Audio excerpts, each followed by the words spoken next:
Good afternoon! This is Brunei in the capital city of Bandar Seri Begawan. That only took me about 100 times to say right.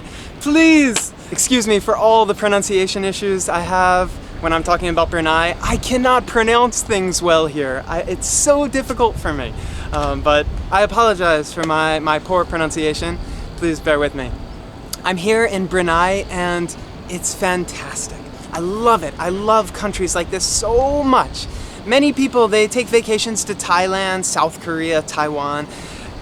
They're okay. I like them too. They're beautiful places, but it doesn't really excite me as much as like Mongolia and Brunei. I love places like this. Paraguay in South America was one of my favorite places, and this place reminds me of that because there aren't a lot of tourists here. There's not a lot of tourism industry in this country, and even, when I was talking to some of my friends, telling them that I was going here, they had no idea where it was, and I love places like that. I love going places where not a lot of people go, so Brunei has been an incredible experience for me. I love it. It's different. It's the first Muslim country that I've been to in Asia, which is a very different culture, very different experience. The people are so friendly here. They're very nice, they're very polite. It reminds me a lot of Japan because people are just very polite here. And Singapore too, it's a little similar to Japan and Singapore.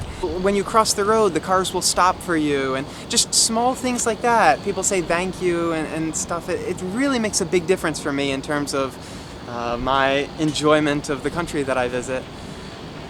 I like it. I'm having a really good time here. I've been here for about a week and a half now, so I'm still new. I plan on staying for a while. I want to stay in countries like this as long as possible because they're unique, they're different, and I want to learn about them. Places like Thailand and even Taiwan, South Korea, I've been to many times before, so I don't feel the same desire to stay longer.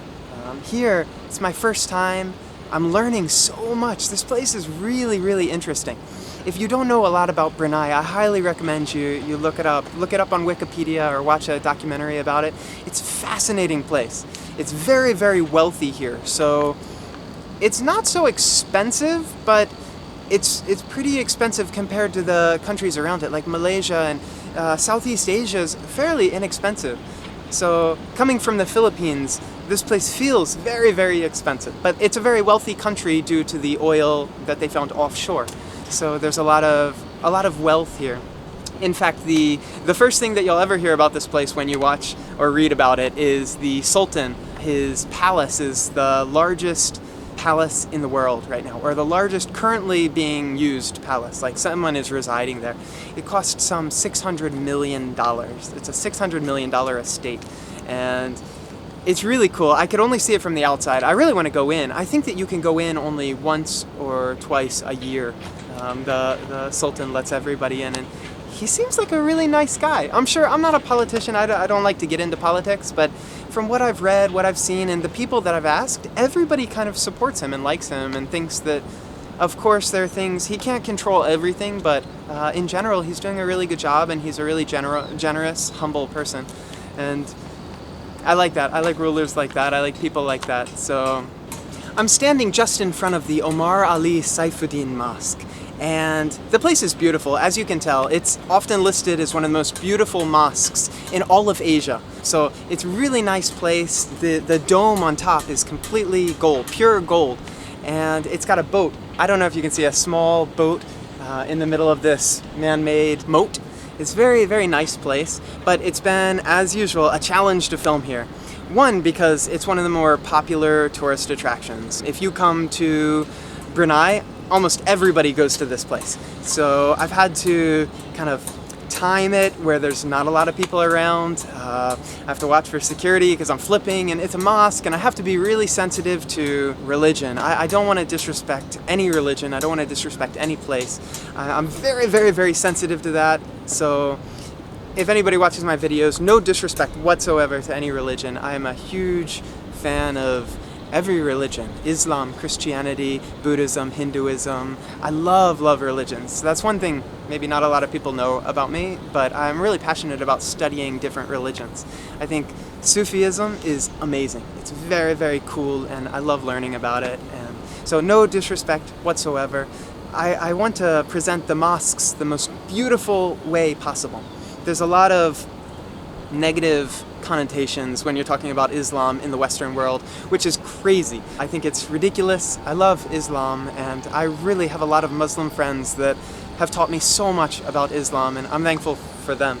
But this place is great. It's very cool. It's been challenging to film because of the people, because of security, because of everything, but most challenging has been the weather. Every single day that I've been here for about a week and a half, and every single day that I've been here, it's been absolutely beautiful in the mornings.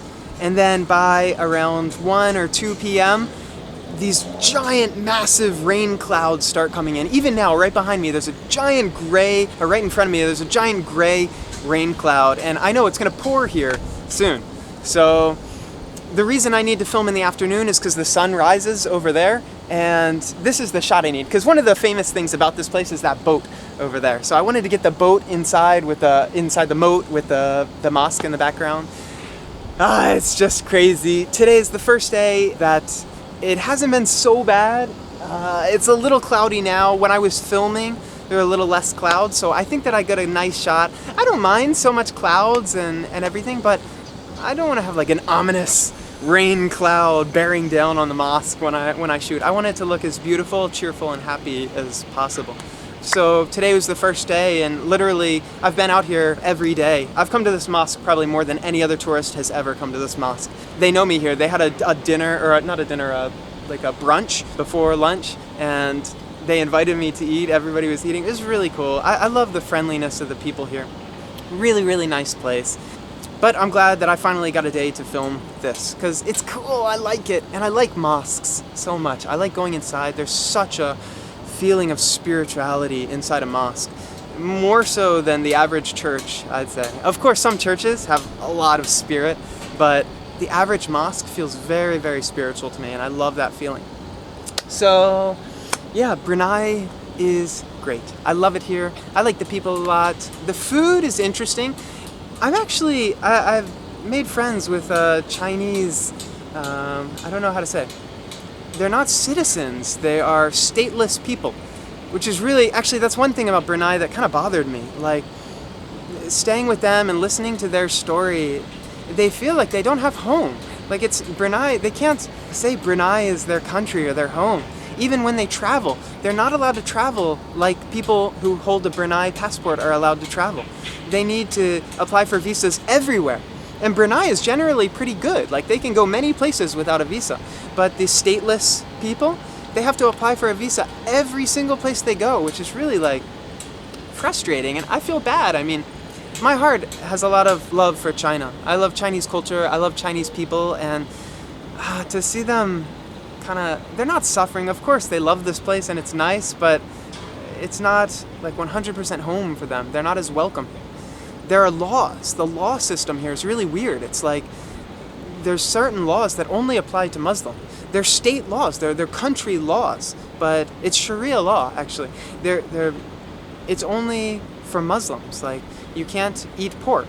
It's against the law, but there's pork shops all around here for all the Chinese and Indian and people who can eat pork. So it's really interesting. I don't know if eating pork is against the law, but I know it's you're not supposed to as a Muslim eat pork. But there are certain laws that are here that don't apply to everybody, which is really strange to me. Or so I've heard from my friend, and I don't know. I feel a little bad. I wish that there's no visas. I wish there's none of that. I mean, it's so frustrating. I feel so humbled. Every time I travel, I feel more and more humbled by the opportunities that I have. I take it for granted. Like, just being able to, I don't worry. I can just go to Indonesia. I can go to Malaysia. I can go to these places, and I don't have to think, I gotta apply for a visa. Who knows if they'll give me a visa? Maybe yes, maybe no. I wish everybody can have it as easy as I do, and I don't want it to seem like I take that for granted. I'm so thankful that it's as easy for me as it is. I wish it were that way for everybody. But maybe when I become king of the universe, I will initiate that. And then things will go to chaos. No, I'm just kidding. But anything else? I made a list, just a second. Oh yeah, you can't buy alcohol here, like it's illegal to sell alcohol, but there are places you can buy alcohol for non-Muslims. I don't know, so strange for me. Stateless people, the Sultan seems like a really nice guy. Hard to tell. Brunei is quite a small country. I mean, you go from one end to the other in an hour or two, so there's not a lot of things. I mean, you don't need a lot of time here. Most people, when they come, they spend 2 or 3 days, and then they go to Malaysia or Borneo or wherever. But I'm enjoying myself. I love it here. I got a library card here. That's how much I like it. I've stayed here long enough to get a library card. So, yeah. Oh yeah, one funny story. I thought about filming in this famous waterfall that's in Brunei. And I went there with a fellow traveler, and he was showing me pictures of crocodiles and all these wild animals that he saw on the cruise. He did a cruising tour, and he saw crocodiles like climbing up the banks of the river. So I wanted to film like jumping off the waterfall into the waterfall, but after looking at all those pictures, I really don't want to deal with crocodiles again. I don't know if you guys remember, in my Criss Across America video, I filmed in the Black Swamps in, I think it was South Carolina, and that was the scariest thing I did. I got into these waters that are famous for having alligators or crocodiles, and I could like feel things move in the water. You could hear things and see things like go into the water just 10 meters away. Oh, that was terrifying. So I really didn't want to deal with that again. But I thought about it. I thought about filming there. It's a really beautiful place. If you come to Brunei, definitely check it out. But yeah, that was interesting. I'm Criss Across the World, and I do not want to be eaten by a crocodile. Ciao.